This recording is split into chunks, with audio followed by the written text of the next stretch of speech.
보셨지요? 한 1,500명 정도 모였는데 대부분 다 그리스도인이고 예수님을 영접한 사람입니다. 그 중에는 물론 전도받아서 처음 온 사람도 있었어요. 그러나 대부분 다 계속 부흥 집회 될 동안에 굉장히 힘들었다 그러더라고요. 대부분 크리스찬들이에요. 목사님들, 장로님들, 중직자들. 기선주 장로님 그때 신학을 하고 아주 능력 있는 성경도 많이 봤던 사람이에요. 그런데 무슨 성령의 세례가 필요하겠어요? 성령 충만이 필요하겠어요? 그런 하나님의 사람인데 1,500명 모였는데 강단에 서서 말씀을 외치는 사람인데 무슨 성령의 능력이 필요하겠어요? 세례가 필요하겠어요? 그런데 회개하고 성령 위로부터 부어주시는 성령의 능력을 덧입고 나서 놀라운 부흥이 장대영계부터 시작해가지고 우리나라 전국에 확산되고 그 다음에 중국까지 이런 역사가 일어났습니다. 그러니까 우리가 기억할 것은 뭐냐면 내가 예수 믿는다고 해서 거기서 끝내버리면 안 된다고 하는 거예요. 성령 충만하지 않고 성령 세례 받지 않고 그냥 신앙생활하는 사람들이 너무나 태반이에요. 성령의 능력을 덧입지 않으면, 성령께 철저하게 지배당하지 않으면, 성령 세례 받지 않으면 능력 있는 크리스찬으로 살 수 없습니다. 세상을 변화시킬 수가 없어요. 여러분, 세례라는 말이 뭡니까? 우리는 약식 세례를 하니까 그냥 물로 찍어서 이렇게 하지만 사실은 침례죠. 물속에 푹 잠기면 온몸에 있는 건 다 젖는 거예요. 머리부터 발끝까지 다 젖는 거예요. 하나도 젖지 않은 게 없어요. 완전히 성령이 지배받는 거죠. 이게 성령 충만이고 성령의 세례라고 말할 수 있습니다. 물론 이걸 이제 구별해가지고 말하는 분도 있습니다. 처음에 성령 세례를 받을 때를 성령 세례를 하고 그 다음에 충만이다 이렇게 말하는 분이 있고, 성령 세례나 충만이나 동일하게 보는 신학자도 있습니다. 그러나 중요한 것은 이 세상에 이제 부흥운동이 많이 일어났었거든요. 그 부흥운동 때 어떤 일이 있었냐 이걸 우리가 살펴보면 되죠. 교수님들은 존경합니다. 그 학문에 대해서, 학자들에 대한 그 어떤 견해에 대해서 존중합니다. 그러나 부흥을 이끌었던, 부흥이 일어났던 그때에 목회자들이 어떤 메시지를 전했는지 이걸 주의해서 봐야 우리가 바른 성령 운동을 할 수 있고 성령의 세례를 우리가 체험할 수 있고 또 교회, 한국교회가 다시 일어날 수 있습니다. 안 그러고 그냥 학적으로만 끝나버리면 그냥 학으로 끝나는 거예요. 배우는 거로 끝나는 거예요.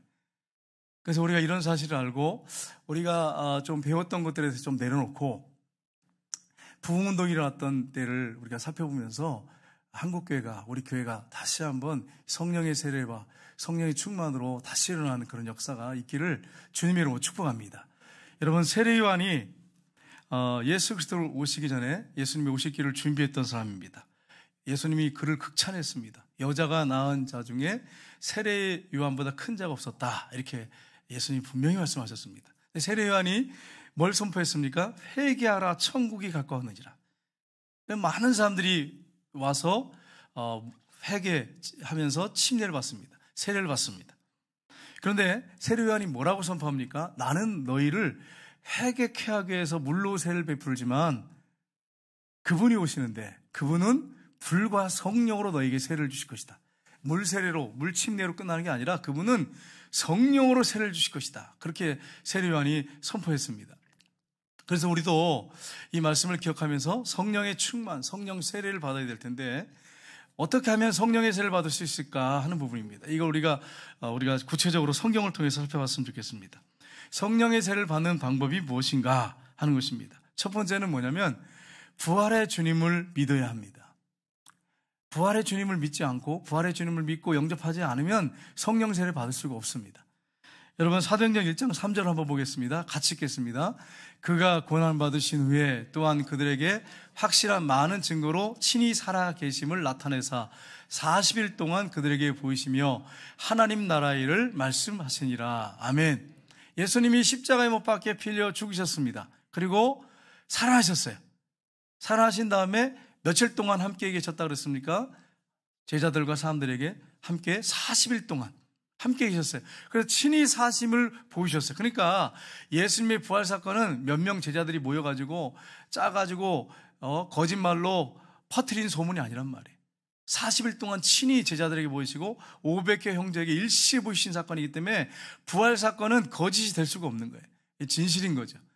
40일 동안 그들에게 보이시면서 하나님의 나라의 일을 말씀하시니라. 근데 여러분, 이 부활이 믿을 만한 일입니까? 제자들이 예수님이 부활했다고 소식을 전하는데 믿지 않았어요. 그래서 여러분, 마가복음 16장 11절 14절 보시면 이렇게 되어 있습니다. 같이 읽겠습니다. 그들은 예수께서 살아나셨다는 것과 마리아에게 보이셨다는 것을 듣고도 믿지 아니하니라. 그 후에 그들 중 두 사람이 걸어서 시골로 갈 때에 예수께서 다른 모양으로 그들에게 나타나시니 두 사람이 가서 남은 제자들에게 알렸으되 역시 믿지 아니하니라. 그 후에 11 제자가 음식을 먹을 때에 예수께서 그들에게 나타나사 그들의 믿음 없는 것과 마음이 안악한 것을 꾸짖으시니 이는 자기가 살아난 것을 본 자들의 말을 믿지 아니하니라. 아멘. 여러분, 마리아가 봤다고, 여자들이 천사가 예수님의 부활 소식을 전했다고 하는 걸 전혀 안 믿었어요. 또 두 사람이 엠마오로 가다가 예수님을, 부활하신 예수님을 만났어요. 이걸 전했는데 믿지 않았어요. 예수님이 11 제자가 있을 때 나타나셔가지고 그들의 그 완악한 마음, 믿지 않는 걸 막 꾸짖으셨다고 그랬어요. 살아난 것을 봤다고 하는데도 믿지 않았어요. 내 눈으로 봤다고 하는데 막. 여러분, 부활이라고 하는 게 이렇게 쉬운 게 아니에요. 여러분, 저는 그냥 믿습니다. 지식으로 하는 거죠. 머리로 하는 거죠. 진짜 믿는 게 쉬운 게 아니에요. 죽은 사람이 살아날 수 있는 게 아니기 때문에 그렇습니다. 자연적인 법칙으로는. 초자연적인 성령의 능력, 하나님의 능력이 아니면 불가능하기 때문에 믿지 못하는 거예요. 그러나 하나님은 가능한 거예요. 하나님은 말씀으로 천지 창조하셨어요. 무에서 유를 만드셨어요. 그러니까 믿을 수가 있는 거예요. 그래서 여러분, 부활을 이끌었던 R.A. 토레이 목사님이나 마틴 노이디즈 목사님을 이렇게 보면 그분의 말씀을 우리가 신뢰할 만하잖아요. 이 마틴 노이디즈 목사님 이런 말씀했습니다. 중생은, 거듭남이죠. 중생은 성령에 의해서 무의식적으로 거듭나는 것이다. 그러나 성령 세례는 근본적인 체험이다. 그렇게 말씀하셨어요. 또 성화가 뭡니까? 예수님을 구주로 영접하잖아요. 그러면 그분의 인도를 받으면서 점점 거룩을 향해 나가는 거죠. 이 성화는 성령님의 내면의 역사다. 근데 성령 세례는, 성령 충만은 비신자와 불신자에게 임하는 것이 아니라 일단 기독교인이 된 자에게 임하는 것이다. 이렇게 말씀했어요. 이게 마틴 노이드 조스 목사님의 설교문에 기록되어 있어요. 뭐라고 얘기했느냐? 성령 세례 받으면 사랑의 능력이 생긴다. 로마서 5장 5절 말씀에 그렇게 되어 있죠. 성령을 통하여 하나님의 사랑, 아가페 사랑을 부어주는 거죠. 아가페 사랑을 하는 게 내 힘으로 되는 게 아니라 노력으로 되는 게 아니란 말이에요. 성령의 충만을 받아야, 성령 세례 받아야 원수까지 사랑할 마음이 주어져요. 내가 원수까지 사랑하겠습니다. 그게 내 노력으로 되는 일이 아니란 말이에요. 성령의 충만 받고 성령의 세례 받아야 원수까지 사랑할 수 있어요. 선교적 능력, 전동 능력도 성령의 세례 받아야 된다. 이렇게 말씀했어요. 봉사의 능력도 성령의 세례 받아야 된다. 이게 마틴 노이드 존슨 목사님의 메시지입니다. R.A. 토레이 목사님도 조금 틀린겠지만 똑같은 말씀을 하세요.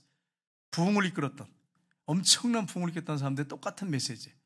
여러분, 이 사실을 우리가 보면서 예수님의 부활을 확실하게 믿고 그분을 영접한 사람에게 제2로 부어지는 게 성령 세례입니다. 능력으로 부어지는 게 성령 세례. 근데 오늘날 이제 신학자들의 그 학근, 제가 공부하는 것들에 대해서는 다 틀린 게 아니니까 존경하고 존중하지만, 어떤 분들은 성령의 세례를, 성령 충만을, 예수님을 영접했으면 그때 다 끝난 거지, 무슨 또 성령 충만, 성령 세례 이렇게 하면서 배제하시는 그런 교수님도 계십니다. 그 부분에 대해서는 분명히 틀렸어요. 왜냐하면 마틴 노이드 존슨 목사님이나 R.A. 토레이 목사님이나 부흥운동을 이뤘던 찰스 피나 이런 분들의 메시지를 보면 틀려요. 그러니까 여러분, 실제 경험했던 분들의 말씀을 우리가 믿어야죠. 신뢰해야죠. 그래서 여러분, 부활을 믿고 그리고 그분의 그 예수님을 영접하고 성령의 세례를 구해야 됩니다. 그래서 성령의 충만을 받아야 돼요. 성령 세례를 받아야 돼요. 여러분, 교주들 있잖아요. 세상에 교주들이 많이 있었어요. 제가 이제 어릴 때 기억에 박태선이라고 하는 사람이 있었어요. 이 사람은 흰 백구두를 신고 하얀 옷을 입고 나타나가지고 자기가 메시아라고 막 그랬어요. 그러다 죽었어요. 죽기 전에 예언을 했어요. 자기 다시 살아난다고. 다시 살아난다고, 예수님처럼. 자기가 메시아예요, 자기가. 그래가지고 죽었는데 큰 무덤을 만들었어요. 잔디도 때도 잘 입혔어요. 그래가지고 신문에 보니까 막 물을 주고 있었어요. 다시 살아난다고. 아직까지 지금 40년 지났는데도, 30년, 40년 지났는데도 부활하지 못했어요. 그는 메시아가 아니에요. 문선명도 마찬가지. 죽었는데, 죽은 지 꽤 됐죠. 몇 년 됐죠. 아직도 못 살아났어. 안상홍도 마찬가지. 안상홍도 자기가 하나님이라고 하는데 아직도 안 살아났어. 그 장길자라는 여자한테 물러줘가지고 지금은 하나님의 교회, 여기 또 롯데마트, 이마트 가다 보면 그 중간길에 있죠. 중간길에. 거기 하나님의 교회, 또 도량동에 하나님의 교회 크게 써놨어요. 근데 아직도 안 살아났어. 그래서 여자로 이제 여자 집사님한테 물려주고 왔는데 그 여자가 자기가 하나님이야. 여자 하나님이에요. 거긴 어머니 하나님이래. 참 아직도 안 살아났어. 그러니까 여러분 어떻게 그 사람이 하나님이 메시아라고 말할 수 있어요? 또 여러분 신천지 이만희 자기는 안 죽는데 점점 늙어가서 수술까지 받은 사람이 이분 돌아가십니다. 그 다음에 어떻게 될까요? 부활하지 못합니다. 안 죽는다고 그러니까 또 안 죽는다고 지금 그렇게 믿고 있어요. 신천지인들은. 근데 그분이 죽었다가 부활해서 나타나야 우리가 믿을 수 있어요. 그분을 교주라고. 정말 예수님이라고 메시아라고 믿을 수 있는 거예요. 이 거짓이죠, 거짓. 여러분 예수님 이 하나님이라고 한 사실, 예수님만이 하나님이라는 사실을 어떻게 믿을 수 있을까요? 두 가지예요. 하나는 뭐냐면 부활해야 돼. 이 조건이 충족이 돼야 돼. 근데 수많은 교주들 충족 못 시켰어요. 두 번째 뭐냐? 오늘 본문에 나오잖아요. 천사가 뭐라고 합니까? 예수님이 승천하시는 모습을 보고 있을 때 너희는 왜 하늘만 쳐다보고 있느냐? 너희 가운데 올라가신 예수는 너희가 본 그대로 오실 것이다. 구름을 타고 오실 것이다. 그러니까 구름을 타고 천군 천사와 함께 오는 분이 메시아예요. 그리스도예요. 하나님이세요. 그러니까 이 사실 두 가지가 충족 안 되면 세상에 어떤 교주가 자기가 메시아라고 외치고 자기가 예수라고 하고 다 가짜예요. 거짓이에요. 신천지들 속아가지고 지금도 그 수많은 사람들이 그렇게 믿고 있단 말이에요. 근데 딱 죽잖아요. 분명히 죽습니다. 제가 예언하지만 그 사람 반드시 죽고 부활하지 못합니다. 거짓이기 때문에. 근데 문제는 뭐냐? 지금까지 교주들 그렇게 제가 쭉 나열했잖아요. 이 교주들이 죽으면 이제 부활하지 않으면 다 회개하고 돌아와야 되잖아요. 안 돌아온다는 거예요. 또 새로운 교회를 만들어서 계속 따라가고 있다는 거예요. 거짓의 미혹의 영이죠. 거기에 순종하고 따라간다는 거예요. 그러니까 불행한 거죠. 여러분 불행한 거지. 신천지인들이나 하나님의 교회 사람들이나 통일교나 전도관 박태선이나 거기 지금도 따라가고 있어요. 죽은 지가 지금 30년 돼서 부활하지도 않았는데 여전히 지금도 아직도 믿고 있어요. 거기 모여가지고 공동체 생활을 해요. 신천지들도 마찬가지예요. 그럴 거예요. 그러니까 여러분 이게 얼마나 거짓이고 어리석은가 하는 것을 여러분이 분명히 알고 정말 죽어가는 영혼들 신천지 이런 이단에 빠진 사람들 불쌍히 여기고 그들을 위해서 기도하고 돌아오도록 기도하셔야 돼요. 부활하신 예수 그리스도를 믿고 영접한 사람만이 성령 세례 받을 수 있어요. 성령 충만 받을 수 있습니다. 두 번째는 하나님의 약속의 말씀을 믿어야 됩니다. 사도행전 1장 4절 5절 보겠습니다. 같이 읽겠습니다. 사도와 함께 모이사 그들에게 분부하여 이르시되 예루살렘을 떠나지 말고 내게서 들은 바 아버지께서 약속하신 것을 기다리라. 요한은 물로 세를 베풀었으나 너희는 몇 날이 못되어 성령으로 세를 받으리라 하셨느니라. 아멘. 부활하신 예수님이 제자들에게 하신 말씀이에요. 제자들과 함께 있을 때 말씀하신 거예요. 그들에게 뭐라고 말씀합니까? 예루살렘을 떠나지 말아라. 내게 들은 바 아버지께서 약속하신 게 있지 않느냐? 구약에 약속했지 않느냐? 이미 약속을 해놓으셨지 않느냐? 그걸 기다려라. 요한은 물로 세를 베풀었지만 너희는 몇 날이 못되어 성령으로 세를 받으리라. 누가 성령으로 세를 주십니까? 아버지와 아들이 주십니다. 예수님이 성령으로 세를 주신 분이라고 세리요한이 설교했잖아요. 하나님 아버지와 아들이 성령 세를 주시는 분이에요. 요엘서 2장 28, 29절 같이 읽겠습니다. 너희 자녀들이 장래일을 말할 것이며 너희 늙은이는 꿈을 꾸며 너희 젊은이는 이상을 볼 것이며 그때 내가 또 내 영을 남종과 여종에게 부어줄 것이며. 아멘. 여기서 내 영이 뭡니까? 성령이시죠. 만민에게 부어주는데 자녀들이 장래일을 말할 것이고 늙은이는 꿈을 꾸고 너희 젊은이 이상을 볼 것이다. 뭐가 연관이 됐습니까? 비전이에요.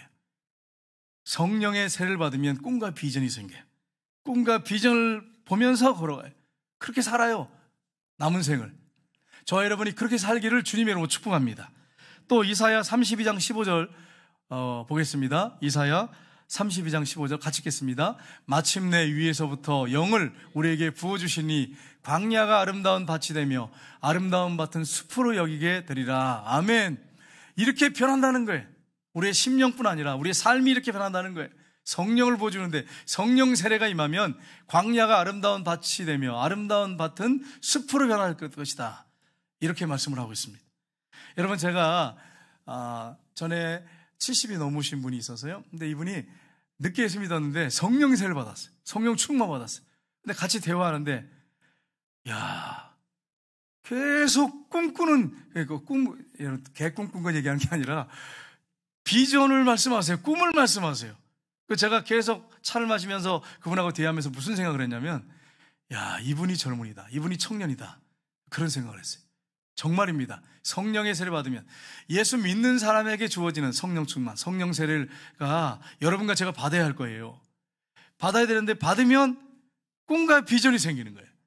근데 성령 세례를 받지 못하면 매일 과거만 돌아보고 과거 얘기만 하고, 그리고 안 된다는 얘기만 하고, 부정적인 얘기만 하고, 틀렸다고 하는 얘기만 하고, 맨날 그렇게 살다가 마지막에 돌아가세요. 그러면 되겠어요? 오늘 요엘서에 하나님 말씀하셨어요. 늙은이 아비들은 꿈을 꿀 거다. 여기서 말하는 꿈은 잠을 자는 꿈을 얘기하는 게 아니라 하나님이 주시는 비전을 발견한다는 거예요. 비전을. 그러니까 크게 그분들이 뭘 하겠다 그런 게 아니라 그 나이에 맞게 하나님이 꿈을 주시고 비전을 주셔서 그 일을 감당하도록 하게 하신다는 거예요. 그래서 여러분, 성령의 세례 받으면, 성령 충만 받으면 꿈이 생겨요. 비전이 생겨요. 주님 앞에 뭘 해야 될지를 생기는 거예요. 그러니까 여러분, 여기 우리 연세 드신 분들은 내가 이 나이에 그렇게만 하시면 안 돼. 그렇게만 하시면 내가 그냥 이렇게 살다 죽으면 되지 그리고 부정적인 생각하지 말고 기도하다가 성령의充满을 받으십시오. 그래서 성령 세례 받아서 여러분이 정말 할 수 있는 것들을 하다가 가시기를 주님의 이름으로 축복합니다. 그게 꿈이에요. 그게 비전이에요. 제가 그래서 그분을 보면서 얼마나 놀랐는지 몰라요. 젊은이 같아. 여러분의 언어를 한번 살펴보세요. 여러분의 생각을 한번 살펴보세요. 난 어떤 생각을 갖고 살고 있는지. 성령 충만 받지 않았기 때문에 그렇게 부정적인 생각을 하고 사는 거예요. 현실만 묶여가지고 그것만 바라보고 사는 거예요. 성령 세례 받은 게 아니기 때문에. 또 성령 세례 받아서 소멸했기 때문에 세상 살면서 계속 성령께서 원하지 않는 그 방향으로 살고 그런 생각을 하고 말하고 살다가 성령을 소멸해가지고, 성경이 돼 있잖아요. 성령을 소멸하지 마라. 성령을 근심시키지 마라. 그렇게 말씀했잖아요. 그렇게 될 수가 있어요. 세 번째는 회개해야 됩니다. 이 죄를 회개하고 버려야 되는데 한 가지라도 죄에 집착하면서 살아간다면 받을 수 없습니다. 성령 세례 충만한. 왜냐하면 그분은 거룩한 영이기 때문에 그래요. 한 가지라도 내가 죄에 집착하고 거기에 묶여가지고 버리려고 생각하지 않고 끌려가면 성령 세례 받을 수 없어요. 성령 충만 받을 수 없어요. 그분은 거룩한 영이에요. 거룩하게 회개한 사람에게만이 임하는 분이에요. 그래서 여러분, 사도행전 2장 38절 39절 이렇게 되어 있습니다. 같이 읽겠습니다.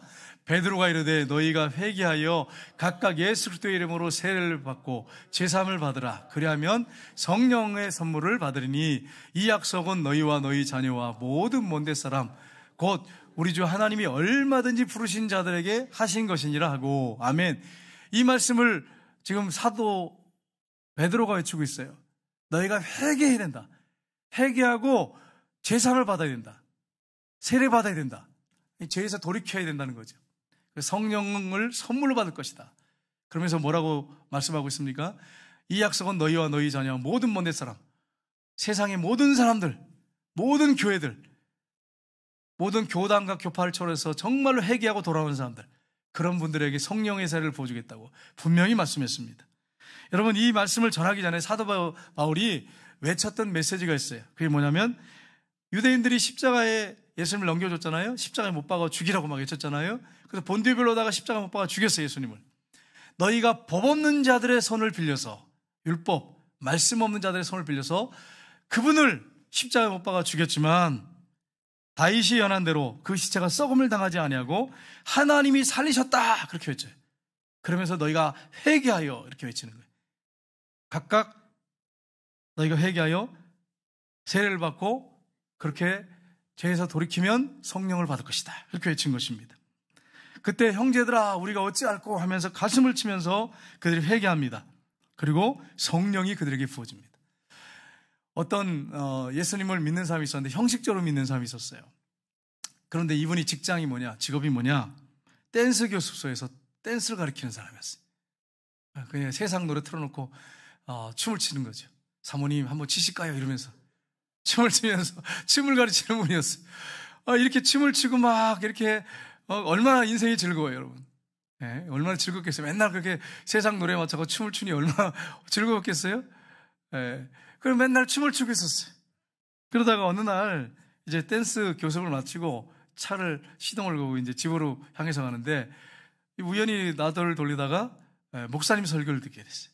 도널드라고 하는 목사님이 설교를 하시는데 그분이 강력한 메시지를 증거하시다가 무슨 말씀을 전하셨냐면 당신은 영원한 운명의 시간을 어디서 보내기를 원하십니까?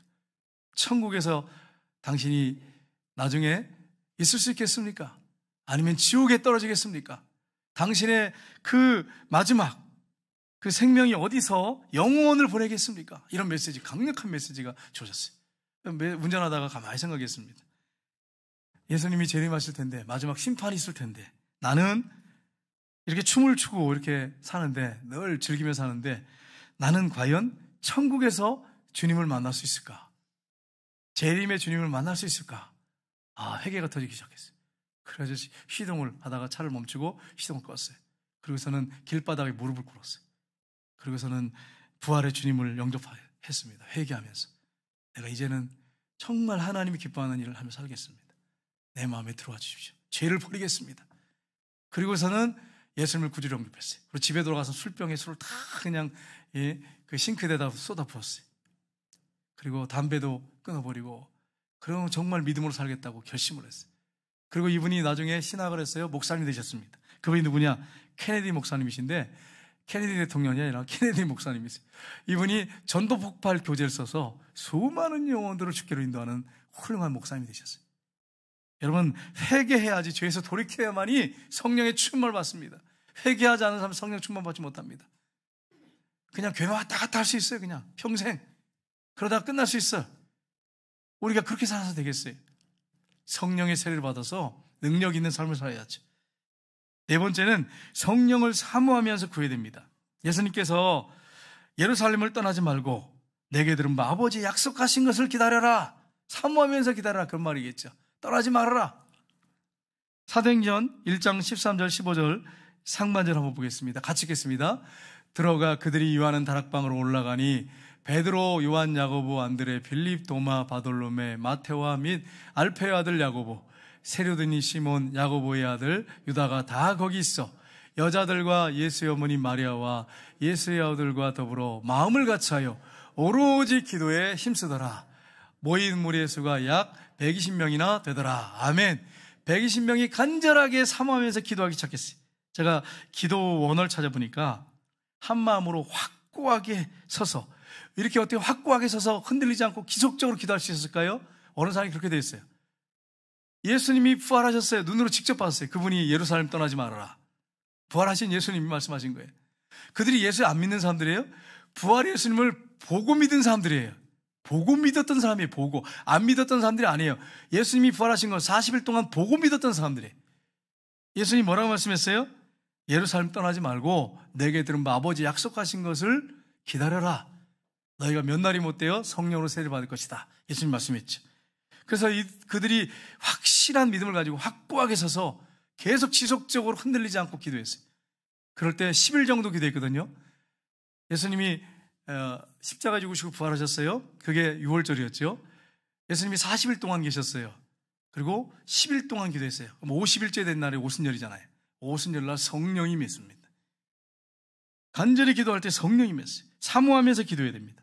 누가복음 11장 11절 13절 한번 보겠습니다. 같이 읽겠습니다. 너희 중에 아비된 자로서 누가 아들이 생선을 달라는데 생선 대신에 뱀을 주며 알을 달라는데 정갈을 주겠느냐? 너희가 악할지라도 좋은 것을 자식에게 줄 줄 알거든. 하물며 너희 하늘아버지께서 구하는 자에게 성령을 주시지 않겠느냐 하시니라. 아멘. 예수님을 영접한 사람은 하나님을 아버지라고 부릅니다. 아빠라고 부릅니다. 그런데 그 아빠, 아버지라고 부르는 사람들이 뭘 구해야 된다고 말씀하고 있어요? 성령을 구해야 된다고 말씀하고 있어요. 하늘아버지께서 구하는 자에게, 안 믿는 사람들은 하늘아버지가 아니잖아요. 남남이죠. 하늘아버지께서 구하는 자에게 성령을 주시지 않겠느냐, 이렇게 말씀했어요. 성령의 충만함을 사모하면서 구해야 돼. 그래야 성령 충만 받습니다. 여러분, 제가 이렇게 강단에 설교하는데 제가 지금 떨면서 서 있습니까? 자신 있게 서 있습니까? 할렐루야. 속으로 대답 못하신 분들은 목사님 지금 떨고 있군 그러면서 여러분 속으로 기도하시는지 모르겠지만 사실 안 떨려요. 저는 원래 그런 사람이 아니었어요. 이런 사람이 아니었어요. 제가 저 고등부 때, 이때 임원 했었거든요. 저는 사람들 앞에 살면 부들부들 떠는 사람이에요. 말도 제대로 못했어요. 그래가지고 한 번은 제가 하도 믿음 생활 잘하니까, 전도사님이 그때 당시 교육전사님이 저한테 기도를 시켰어요. 근데 기도를 했는데요. 얼마나 기도가 힘든지요. 난 대표 기도가 그렇게 힘든지 처음 봤어요. 우리 장로님들 제가 이 심령을 이해합니다. 얼마나 힘든지 막. 기도를 하긴 했어. 무슨 기도인지는 모르겠어. 그리고 저 바로 화장실로 뛰어갔어. 가가지고 옷을 벗어가지고 문 잠고요. 이 옷을 벗었는데 물이 이렇게 짜는데 물이 나와. 그런 사람이었어요. 그런 사람이었어요. 그 성령의 능력 아니면 제가 여기 서겠어요? 있을 수가 없는 일이죠. 저 사람들 앞에 서는 거 말도 못했어요. 발표도 잘 못했어요. 부들부들 떨는 사람이었어요. 근데 지금은 그렇게 안 하잖아요. 왜 이렇게 할 수 있었냐면 성령께서 저를 사로잡았기 때문에 그렇게 할 수 있는 거지 제 능력이 아닙니다, 여러분. 저 떨고 있지 않으니까 여러분 안심하셔도 돼. 담대하게 지금 말씀을 전하고 있어요. 성령의 능력에 사로잡히면 떨지 않아요. 담대할 수밖에 없는 거죠. 근데 제 믿음이 이제 약해지고 성령을 소멸하고 그리고 성령 충만하지 않은 상태에서 말씀을 전하면 얼마나 떨겠어요. 한번 생각해 봐요. 성령이 충만한 게 이렇게 중요합니다. 여러분 성령의 세례를 받으시기를, 성령의 충만을 받으시기를 주님으로 축복합니다. 다섯 번째는 기도했으면 믿어야 됩니다. 네 번째는 성령을 사모하자, 사모하면서 구하자 그랬죠. 다섯 번째는 기도했으면 믿어야 합니다. 에베소서 5장 18절 볼까요? 같이 읽겠습니다. 같이 읽겠습니다. 술 취하지 말라. 이는 방탕한 것이니 오직 성령의 충만을 받으라. 아멘. 이 말씀을 오해하시면 안 돼. 술 마시는 사람은 교회 오지 마라. 그런 말이 아니에요. 담배 피는 사람은 교회 오지 마라. 그런 말씀 아니에요. 오해하지 마세요. 오십시오. 오시는데 성령의 충만을 받으려면 교회에 오신 분들 중에 술 드시고 담배 피시고 오시는 분이 있어요. 부담 갖지 말고 오십시오. 근데 성령의 충만을 받으려면 술 취하며 사는 사람들은 성령 충만을 받을 수가 없어요. 이게 문제예요. 여러분 목사님들 중에서 술 드시는 분이 계세요. 제가 저쪽 김천의 모 목사님 얘기를 들었는데 술 드시고 운전하시다가 사고를 내셨어. 목사님이. 저는 그런 일이 없을 겁니다. 여러분 안심하셔도 됩니다. 술 취하셔서 만취 상태에서 운전하시다가 사고를 내셨어. 그래서 결국 교회 못 하시고 목회 못 하시고 떠나셨어. 그런 목사님도 계세요. 그러니까 여러분 술 드신다고 교회 나는 못 가, 나는 담배 피니까 뭐다 이러지 생각하지 마시고 자유롭게 오십시오. 근데 성령의 충만을 받으려면 술 취하면 안 돼. 술 취하지 말라. 이는 방탕한 것이니 성령의 충만을 받아라. 그래서 충만을 받으라는 말씀이 뭐냐면 언어상에 보니까 동사, 명령, 현재, 수동형이에요. 날마다 성령 충만을 받아야 된다는 거예요. 성령 충만을 받고 살아야 된다는 거예요. 요한일서 5장 14절 15절 보겠습니다. 같이 읽겠습니다. 그를 향하여 우리의 가진 바 담대한 것은 이것이니 그의 뜻대로 무엇을 구하면 들으심이라. 우리가 무엇이든지 구하는 바를 들으신 줄 안지 우리가 그에게 구하는 것을 얻을 또한 아느니라. 아멘. 그를 향하여 우리가 담대함을 가질 수 있는 게 뭐냐면 그의 뜻대로 무엇을 구하면 들으신다는 거예요. 들으시고 주신다는 거예요. 이것도 언어상에 보니까 현재형으로 되어 있어요.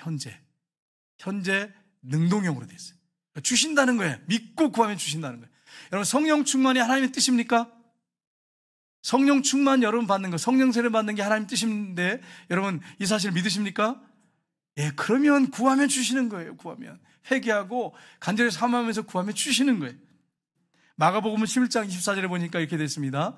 마가복음 11장 24절 같이 읽겠습니다. 그러므로 내가 너희에게 말하노니 무엇이든지 기도하고 구한 것은 받은 줄로 믿으라. 그리하면 너희 그대로 되리라. 아멘. 제가 말씀드린 거 그대로 여러분이 믿고 구하면 그대로 되는 거예요. 우리가 신앙생활 하는데 교회는 열심히 다니는데 왜 이렇게 약할까? 왜 이렇게 날마다 쓰러질까? 왜 이렇게 맨날 죄만 짓고 살까? 이게 아이러니컬한 일이죠. 저도 이것 때문에 고민 많이 했어요. 근데 로마서 7장 8절 보면 사도 바울이 세 가지 법을 얘기합니다. 세 가지 법. 우리 한번 보겠습니다. 예. 자, 제 세 가지 법인데 그 중에 제 3의 법을 따라 사는 사람이 성령 충만한 사람이고 능력 있는 사람, 승리한 사람을 살 수 있는 사람이에요. 제 1의 법은 뭐냐? 거룩하고 의롭고 선한 하나님의 법. 예, 거룩하고 의롭고 선한 하나님의 법. 하나님 말씀이 제1법이에요. 로마서 7장 8절을 주의 깊게 보면 이게 나와요. 제2법은 뭐냐? 죄와 사망의 법이에요. 내가 선을 행하기 원하는데 원치 않는 죄를 행하는 거예요. 악을 행하는 거예요. 이게 제2의 법이에요. 우리 안에 이게 존재합니다. 제1의 법은 하나님의 말씀이에요. 그래서 예수님을 구주로 영접했기 때문에 우리가 마음 영접한 사람들은 성령 세례 받지 않고 그냥 마음으로 영접한 사람들은 하나님 법을 사모해요. 하나님 말씀대로 살아야 되는데 근데 그게 안 돼. 선을 행하기 원하는데 안 돼. 말씀대로 살려고 하는데 안 돼. 계속 죄를 짓는 거예요. 악을 행하는 거예요. 이게 제2의 법이에요. 우리 안에 하나님의 법을 사모하는 마음이 있는데 제1 법이 있는데 제2 법도 있어요. 원하는 선을 행하지 않고 죄를 계속 짓고 악을 행하는 거예요. 제3의 법은 뭐냐? 성령의 법입니다. 8장 1절부터 나오죠. 여기 보세요. 잘 보십시오. 제3의 법은 뭐냐? 모든 생각, 모든 목적, 모든 욕구, 모든 애착을 성령님의 통제력에 맡기고 살아가는 거예요. 그러면 죄에서 승리합니다. 능력 있는 삶을 삽니다. 승리의 삶을 삽니다. 물론 우리 육이 제2의 법에 묶여있기 때문에 여러분 제자들이요, 예수님이 말씀하셨어요. 너희는 여기서 깨어있어라. 내가 십자가에 죽고 부활할 건데 시험 들지 않도록 깨어서 기도해라. 그렇게 간절하게 3번이나 말씀했는데 제자들 어떻게 했어요? 다 잤어요. 예수님 뭐라고 말씀했어요? 마음에는 원이로운데 육신이 약하도다. 그러니까 여러분 성령 충만하지 않으면, 성령에 지배받지 않으면 맨날 이 얘기만 하면서 하는 거예요. 새벽기도 나오세요. 집사님, 목사님 마음은 원인데 육신이 약해요. 맨날 이런 말을 하고서 맨날 패배하는 삶을 사는 거예요. 맨날 약해요 목사님, 난 안 돼요, 틀렸어요 목사님, 맨날 나는 죄만 져요, 다람쥐 쳇바퀴 도는 것처럼 맨날 벗어나지 못해요. 이렇게 사는 거예요. 이게 제2법에 묶여있는 거예요. 제2법까지만 거기에 묶여서 사는 그리스도인이에요. 제3법이 뭐라고요? 다시 한번 띄워줄까요? 제3법.